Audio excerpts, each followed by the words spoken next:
بسم الله الرحمن الرحیم. السلام علیکم ورحمت الله وبرکاته.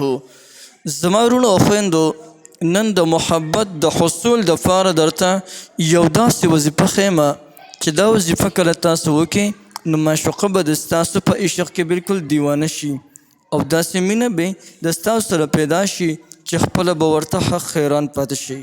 هغه خلکه چې د خلکو د نظر نه بلکل پرېوتې وي او د هغې سره هېڅوک مینه نه کوي، لیکن دغه وروڼه که د نن نه د یا ودودو چې دا کمه وظیفه او دا کم ترکیب درته ښیم، که په دې طریقې سره دوی دغه ذکر شروع وکړي نو رب العالمین به د خلکو په زړونو کې د دې کس دپاره یو قسم له محبت او خیبت واچوي او ټول مخلوق خدا به د دې انسان سره مینه او محبت کوي.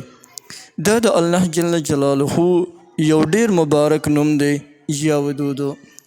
د دې وظیفې کولو دپاره اخلاص نیت هغه ولا شرط دی چې خالص د الله د رضا دا پکې د ستا مقصود وي.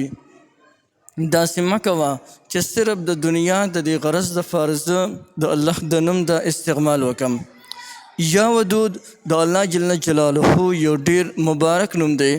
نو کوم یو کس چې د یا ودودو ذکر کوي او خالص د الله د رضا دپاره کوي، په دې باندې به رب العالمین دغې بنده ته ډېر لوی اجر ورکوي. لکونه او زرګونه نیکۍ به تا ته په دې باندې میلاویږي چې کوم انسان د یا ودود ذکر کوي. دې نه علاوه چې ته په دې ذکر باندې همیشه والی کوې، یا ودودو یا ودودو. د مخلوق خدا چې څومره انسانان وي دا ټولو په زړه کې به ستا سره مینه پیدا شي. کم کس چې تاسې کوي قدرتي به د ستا سره مینه پیدا کیږي. دومره پاورفل او زبردست وظیفه ده. د دې وظیفې طریقه ډېره زیاته اسانه ده.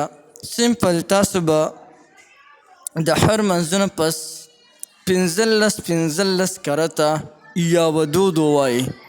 15 کرته 15 واړه وخته مونځ به تاسو دې سره کوئ پابندۍ سره، او 15 کرته به تاسو یا ودودو ذکر کوئ او د هغې سره به تاسو شپه ورځ چې د ستاسو خولې باندې دا ذکر هر وخت جاري وي، یا ودودو یا ودودو یا ودود. داسې عجیبه برکات، رموز او داسې زبردست اسرار به سیږي چې خپله ورته حق پیران شي. کم کس چې بیا تاسو ته ګوري قدرتي به د ستاسو سره مینه پیدا کیږي. یو ډېره زبردسته وظیفه مې درته وښوله، بلکل یې تاسو کولی شئ. تاسو ټولو ته د دې مکمل اجازت دی، هر څوک د دې نه مکمل فایده اخیستلی شي.